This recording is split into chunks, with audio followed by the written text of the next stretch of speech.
प्यारे बच्चों, आप सबका स्वागत है BRN एकेडमी पर। जैसा कि हम लोग पिछले क्लास में प्रश्नावली 1.3 को समाप्त कर दिए हैं, तो आज हम लोग प्रश्नावली 1.4 को शुरू करेंगे, जिसमें दिया गया है कि निम्नलिखित परिमेय संख्याओं को बिना लंबी प्रक्रिया के बताइए कि जो भी परिमेय संख्या दिया गया है उसका दशमलव प्रसार शांत है या अशांत है। अगर अशांत भी है तो आवृत्ति वाला होना चाहिए। तो चलिए हम लोग इसको पहले समझते हैं कि दशमलव प्रसार कब शांत और अशांत होगा। तो हम लोग समझेंगे दशमलव प्रसार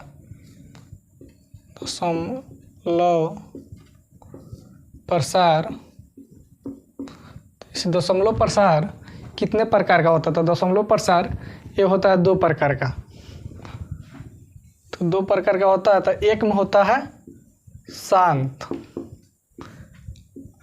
और दूसरा में होता है अशांत। और अशांत का भी 2 प्रकार होता है। तो अशांत का होता है एगो आवर्ती और दूसरा का होता है अनावर्ती।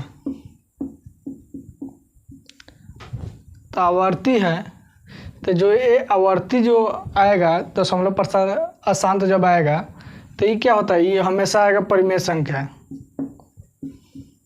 तो परिमेय संख्या आप लोगों को बताए थे कि वैसी संख्या जिसे P/Q के रूप में लिखा जा सके उसे हम लोग क्या कहते हैं, परिमेय संख्या कहते हैं। तो ये P/Q के रूप में लिखा जा सकता है। जैसे मान लीजिए 3/5, 5/4, ये सब क्या है, ये सब परिमेय संख्या है। तो इसको ऐसे लिखा जा सकता है। लेकिन अनावर्ती जब भी आएगा, अगर अशांत अनावर्ती आएगा दशमलव प्रसार, तो ये सब क्या होगा, अपरिमेय संख्या होगा। ये जब भी आएगा था अपरिमेय संख्या, ये सब हमेशा अपरिमेय संख्या आएगा। लेकिन जैसे अपरिमेय संख्या क्या बताया था आप लोग, √3, √2, √5, ये सब क्या है, ये सब अपरिमेय संख्या है। लेकिन आवर्ती है तो आवर्ती में हम लोग पहचानेंगे कैसे कि कौन आवर्ती वाला है कौन अनावर्ती वाला है। तो हम आपको बताते हैं कि कैसे इसको आप लोग पहचानिएगा।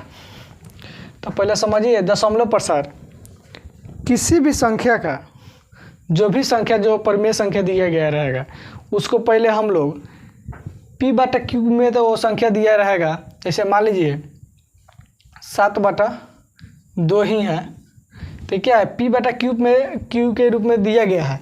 इसको मानते हैं P या इसको Q रहता है नीचे वाला। जैसे अंश और हर हम लोग पढ़े होंगे कि ऊपर वालों को अंश कहा जाता है, नीचे वाला को हर कहा जाता है। तो इसको हम लोग कैसे पता करेंगे कि शांत है कि अशांत है।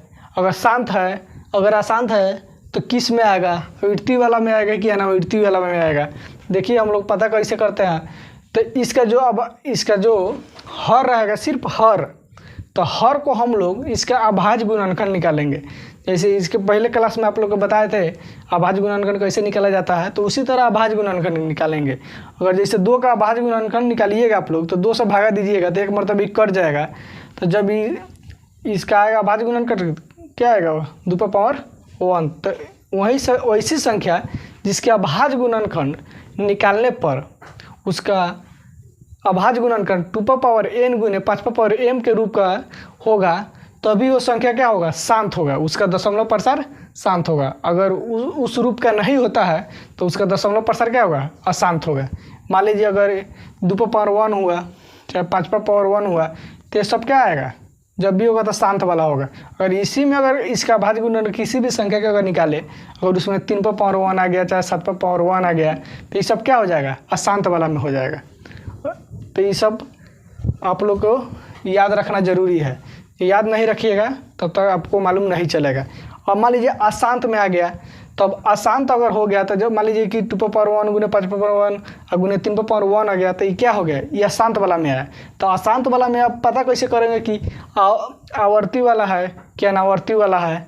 तो इसको भी पता करने का एक उपाय है क्या, कि मान लीजिए जैसे हम लोग 1 में 3 से भागा देते हैं तो इसको भागा देंगे तो क्या आएगा, तो जैसे हम लोग भाग देते हैं तो यहाँ पर हो जाएगा क्या, 1 भागा 3। अगर 3 से भागा देते हैं तो क्या करते हैं, पहले यहाँ 0 लिखते हैं, तो यहाँ 0 लिखेंगे तो यहाँ पर 0 आ जाएगा, उसके बाद में इसमें दशमलव हो जाएगा, तो 3 तिहाई 9, तो यहाँ 3 लिखेंगे तो यहाँ क्या आ जाएगा 9, तो फिर क्या आया 1 आया, और दशमलव पड़ गया तो फिर क्या होगा, यहाँ पे वो फिर 0 उतर जाएगा, तो 3 तिहाई 9,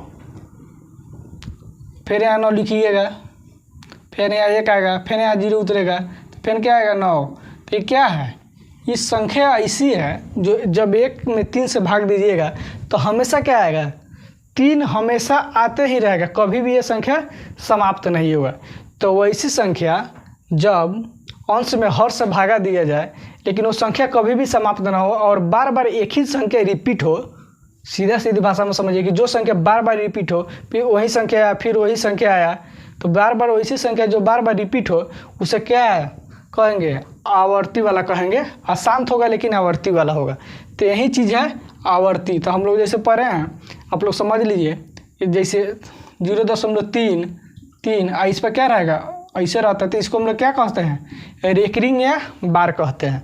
तो अगर ऐसे लिखा हुआ तो आप समझ लीजिए कि अशांत वाला है, लेकिन ये क्या है, आवर्ती वाला है, अनावर्ती वाला नहीं है।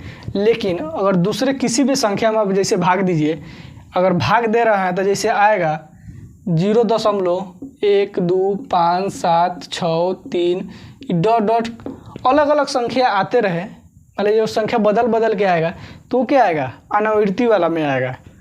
तो आप लोग इसको याद करके रखिएगा कि आवृत्ति और अनावृत्ति क्या होगा। तो बार जब भी लगा रहे तो आप लोग समझिए कि अशांत है लेकिन आवर्ती वाला में है। लेकिन अगर बार बार अगर डॉट डॉट दे दिया रहे, अगर इस पर बार नहीं लगा रहे, अगर संख्या बदलता रहे 1 3 5 7 9, अगर इस तरह संख्या बदलता रहे तो उसको हम लोग क्या समझेंगे, अनावृत्ति वाला है।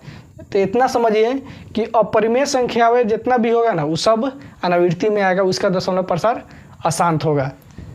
तो आप लोग इतना याद करके रखिएगा। लेकिन एक और चीज़ आप लोग देख लीजिएगा, जैसे ये 2 संख्या है तो क्या इस दोनों संख्या सअभाज्य होना चाहिए। सअभाज्य क्या होता है, वैसी संख्या जिसका HCF 1 हो, मतलब ये ऐसी संख्या है जो इसमें एक के अलावा ये दोनों संख्या में शामिल नहीं है। जब भी इसका आप मसा निकालिएगा तो एक ही आएगा। तो उसी ऐसी संख्या जिसमें गुणनखंड 1 हो, मान लो 1 गुने 1, मान लीजिए इसके अलावा दूसरा कोई ऐसा संख्या नहीं है जो इसमें और इसमें शामिल है। तो वैसी संख्या जिसका HCF 1 हो, एक के अलावा दूसरा ना हो, तो उसे सअभाज्य संख्या कहते हैं। लेकिन ये जो संख्या हो सअभाज्य होना ही चाहिए, क्योंकि इसके आगे टूट नहीं सकता है। मान लीजिए अगर 16 और 5 और 5 लिख दिए तो इसके अलावा इसको क्या तुरिएगा। लेकिन अगर यहीं 16 रहेगा और बटा 9 रहेगा तो क्या ये संख्या टूट सकता है। तो मान लीजिए कि अगर ऐसे रहे, अगर बोले कि इसका दशमलव प्रसार निकालिए, तो पहले आप देख लीजिए कि ये संख्या दोनों कट रहा है किसी संख्या से कि नहीं। वैसी संख्या जो दोनों संख्या काट दो, अगर काट दे रहा है तो पहले उसको काटिएगा, तो वही उसका दशमलव प्रसार निकालिएगा, नहीं तो गलत हो जाएगा। तो हम आपको बताते हैं कि गलत कैसे होगा, इसको भी हम आप लोग को बता के दिखाते हैं कि कैसे ये गलत हो जाएगा।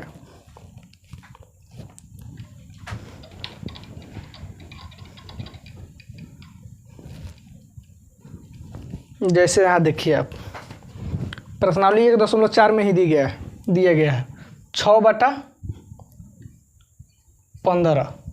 अब 6/15 तो इसको अगर दशमलव प्रसार अगर निकालिएगा तो सीधा इसमें दिया गया है कि क्वेश्चन नंबर क्या है, क्वेश्चन नंबर ये है 7 नंबर क्वेश्चन है। तो 7 नंबर क्वेश्चन अगर इसका दशमलव प्रसार आप डायरेक्टली निकालिएगा तो आप लोग तो समझिएगा कि सर तो बताए हैं इसका जो हर है तो हर का अभाज्य गुणनखंड निकालने के लिए। तो जब हर का अभाज्य गुणनखंड निकालिएगा आप लोग तो 15 का अभाज्य गुणनखंड कैसे निकालिएगा, पहले आप 2 से भाग दीजिएगा, तो 2 से तो कटेगा नहीं, तो 3 से भाग दीजिएगा, तो 3 × 5 = 15, फिर क्या दीजिएगा 5 से भाग, तो 1 आ गया। तो क्या होगा 3 पर पावर 1 और गुने 5 पर पावर 1, तो हम आप लोग यही नहीं समझिएगा कि सर तो बताए हैं कि वो ऐसी संख्या जिसके जब हर का अभाज्य गुणनखंड निकाला जाएगा और उसमें 2^1 गुना 5^1 के रूप का है तो समझेंगे कि दशमलव प्रसार शांत है। अगर उसमें 2 और 5 के अलावा कोई भी संख्या अगर उसके अभाज्य गुणनखंड में शामिल है तो क्या समझेंगे, वो अशांत होगा, आवृत्ति वाला होगा।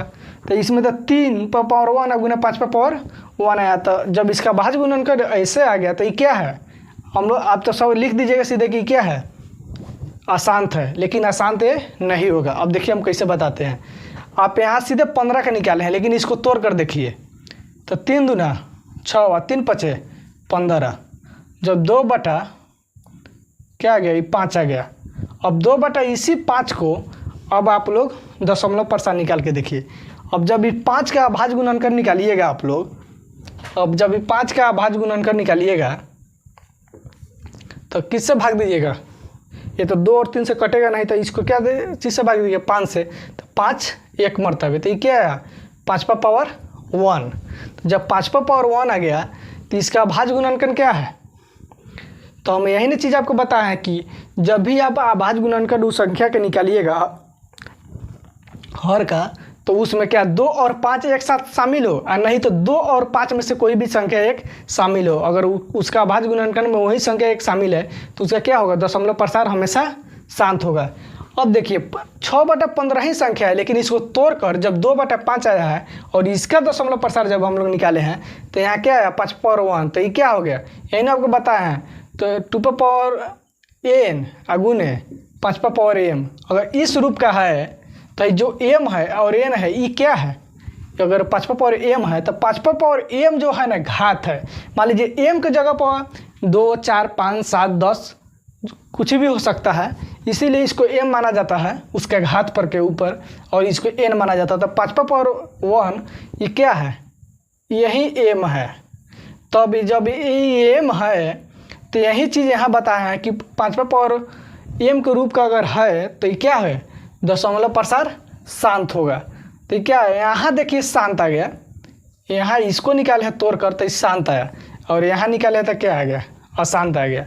तो इससे कहने का मतलब यही निकला है कि इसको तोड़ेंगे, पहले देखेंगे, अगर नहीं कटने वाला है तब जाके उसका अभाज्य गुणनखंड निकाल के उसको पता करेंगे कि इसका दशमलव प्रसार शांत होगा कि अशांत होगा। लेकिन अगर नहीं डायरेक्ट आप दिया गया है, आप देख लीजिएगा ये 6/15 को निकालना है तो सीधे 15 को निकाल दिए, तो ये हमेशा गलत होगा। इसलिए आप लोग इस तरह कभी भी मत निकालिएगा, इसको तोड़ कर ही निकालिएगा, ठीक है। तो चलिए हम लोग कंसेप्ट तो बता दिए, अब कंसेप्ट को आप लोग याद रखिएगा, नहीं याद रखिएगा तो आप लोगों को समझ में नहीं आएगा। और देखिए एक दो और बता देते हैं आपको कि कैसे है, ये क्या है।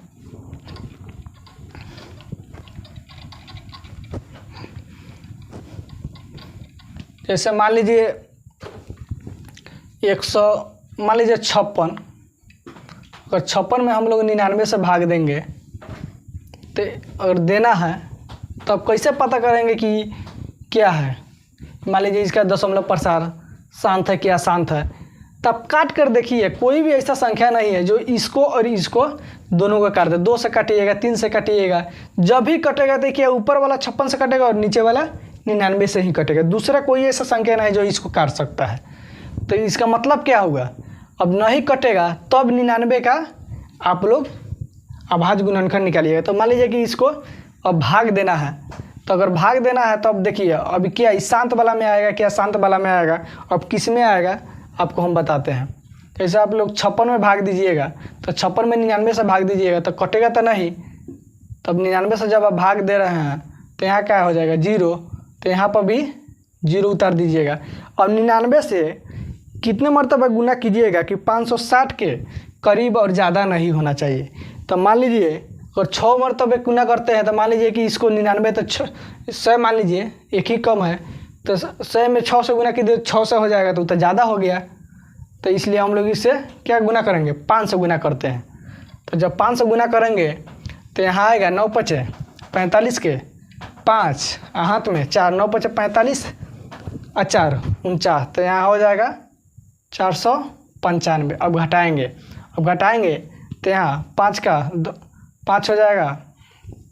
यहाँ क्या आ गया, आप यहाँ 6 ये आ गया 15, क्योंकि इसमें से हाथ में से एक यहाँ लिए हैं, ये 6 है, यहाँ 0 है, तो 0 है, तो जब इसमें से एक दहाई लेंगे तो 10 होता है, तो 10 में से 5 गया है तो 5, यहाँ 5 था, 10 लिए है इसमें से, इससे इसमें 10 लिए है, फिर इसमें से इतना लिए, तो इसमें से एक लिए है, तो इसका मतलब यहाँ 10 आया है, तो 10 और 16, तो 16 में से जब एक ले लिए हैं तो फिर ये क्या हो गया, 10 हो गया है, तो इस 10 में से 5 घटा तो 5, तो ये क्या हो गया 15, 15 में से 9 हो गया तो 6, और फिर इस पर क्या होगा, यहाँ पर 5 मरतबे काटे हैं, अब यहाँ पे फिर 0 बैठाएंगे, तो ये कितने मरतबे हो गया, 6 मरतबे। अब जब 6 से इसमें गुना करते हैं तो मान लीजिए कि 100, तो 600, तो 600 में 6 मरतबे गुना किए तो 99 है, तो 6 उसमें से कम कर देंगे तो कितना हो जाएगा, 594। जब 594 हो जाएगा तो 10 में से 4 गया था 6, और उसके बाद 14 में से 9 गया था 5। अब यहाँ देखिए आप क्या आया, जब हम लोग 56 में 99 से भाग दिए हैं तो क्या 0.56, और फिर वो संख्या घटाया गया, जब 2 बार कटने के बाद क्या आया, फिर 56 आ गया, तो फिर 56 में जब 99 से भाग दीजिएगा तो फिर क्या आएगा, 56 ही आएगा, बार बार ये संख्या 56 ही आएगा। तो यहीं जैसे हम लोग लिखते हैं तो इस पर क्या ले दे देते हैं, इसको बार या रेकरिंग कहते हैं, तो इस तरह दे दिया गया। तो इसका मतलब आप लोग समझिएगा कि आप 56 में जब भी 99 से भाग दीजिएगा तो ये संख्या बार बार वही संख्या रिपीट करेगा। तो जब बार बार आप ये संख्या रिपीट करेगा तो यही संख्या आपको क्या बताया है कि ये आसान तो होगा, ये परिमेय संख्या आसान होगा, लेकिन किस में होगा, आवर्ती वाला में होगा, अनावर्ती वाला में नहीं होगा, क्योंकि बार बार वही संख्या आएगा तो आवर्ती होगा, और बार बार नहीं आएगा तो अनावर्ती होगा। तो चलिए हम लोग क्वेश्चन की तरफ बढ़ते हैं, इस चीज़ को आप लोग याद रखिएगा।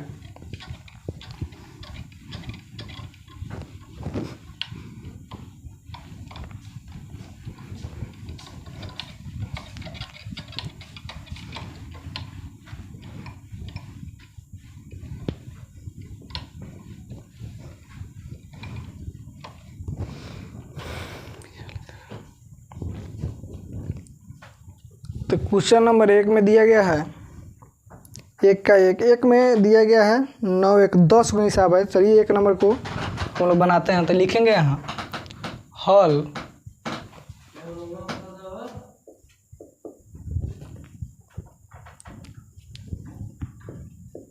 13/3125। तो हम लोग यहाँ पर लिखेंगे कैसे, तो हम लोग यहाँ पर लिखेंगे 13/25 का हर 31/25 का अभाज्य गुणनखंड, अभाज्य गुणनखंड बराबर। तो 3125 का अभाज्य गुणनखंड निकालेंगे, तो पहले हम लोग कैसे निकालेंगे, 3125, तो इसको 2 से भाग देंगे, तो 2 से भाग देंगे तो 2 1 मरतबे, तो फिर यहाँ 11 हो जाएगा तो 2 5 10, और फिर यहाँ 12 हो जाएगा तो 2 5 10, तो 2 से नहीं कटेगा, 3 से भी ये नहीं कटेगा, तो हम लोग 5 से भाग देते हैं।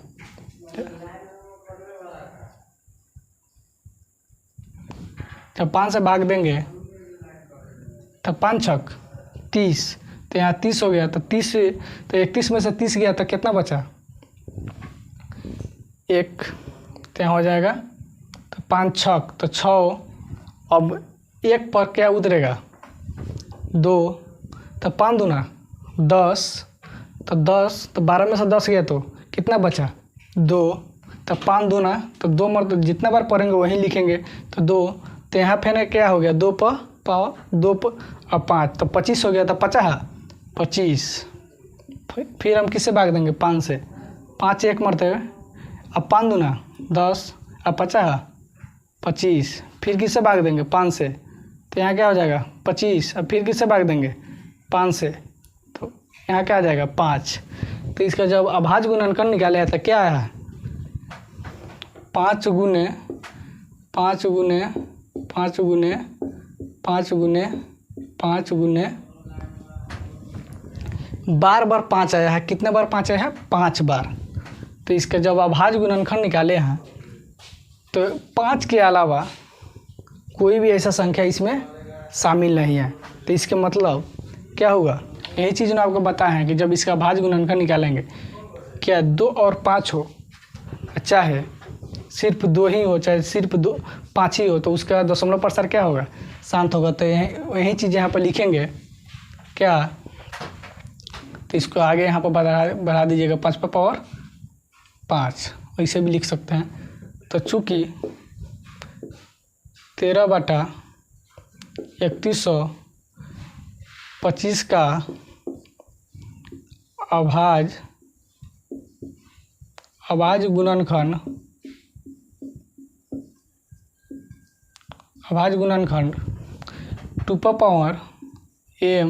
2n गुने 5m के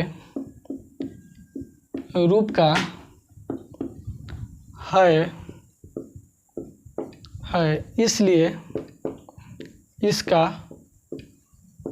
इसलिए इसका दशमलव प्रसार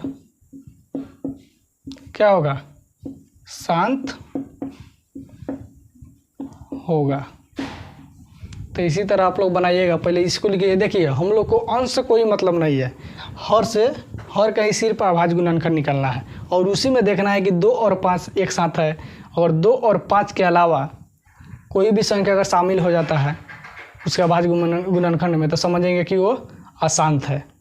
तो इसी तरह आप लोगों को बनाना है। लेकिन एक चीज़ और भी याद रखिए, जैसे हम यहाँ पर आप लोगों को लिख के दिखा दिए हैं कि 2n गुने 5m के रूप का है, इसीलिए इसका दशमलव प्रसार शांत होगा। तो आप लोग कहिएगा सर इसमें तो 5 शामिल है लेकिन 2 तो शामिल नहीं है। तो हम बताते हैं, अगर 2 अगर 0 हो तो इसका मतलब होता है हमेशा 1। किसी भी संख्या पर अगर पावर 0 हो तो उसका हमेशा मतलब होता है 1। तो मान लीजिए अगर यहाँ पर लिख देते हैं 2 0, तो ये क्या हो गया? ये जो 5 है तो ये क्या हो गया? m आ गया। 2 है तो ये क्या हो गया? n आ गया। इसको कोष्ठ में समझिए, यही चीज़ को यहाँ पर लिखे हैं। तो मान लीजिए 2 लिख भी देंगे तो कोई अंतर नहीं पड़ेगा। क्यों? क्योंकि अब इसको आगे बता देता है इसी को। 5 है और 2 का मतलब क्या है? 1। तो 1 हो जाएगा। अब जब गुना कीजिएगा तो फिर यही संख्या आ जाएगा, 5 ही आ जाएगा। इसीलिए हम यहाँ पर अगर किसी भी संख्या में अगर 5 हो चाहे अगर 2 ही हो तो उसको आप इस तरह लिखना ही ज़रूरी है। क्योंकि किसी भी संख्या पर अगर 0 है तो उसका मतलब एक ही होता है। तो इसीलिए आपको हम बता दिए हैं कि यहाँ पर अगर 2 भी लिख दीजिएगा तो 1 ही होगा। तो इसीलिए यहाँ लिखे नहीं है, लेकिन आपको वो चीज़ यहाँ बता दिए हैं कि 2 का मतलब 1 ही होता है। लेकिन तो इस तरह तो ऐसे भी पता आपको लग गया कि हाँ चलिए इसमें 2 भी हो गया, 5 भी हो गया शामिल। क्योंकि 1 का मतलब तो कुछ है नहीं, गुना कीजिएगा फिर उतना ही आ जाएगा संख्या। लेकिन आप लोग याद रखिएगा कि किसी भी संख्या पर अगर 0 पावर हो तो उसका मान एक ही होता है। चलिए अब नेक्स्ट वीडियो में पढ़ते हैं।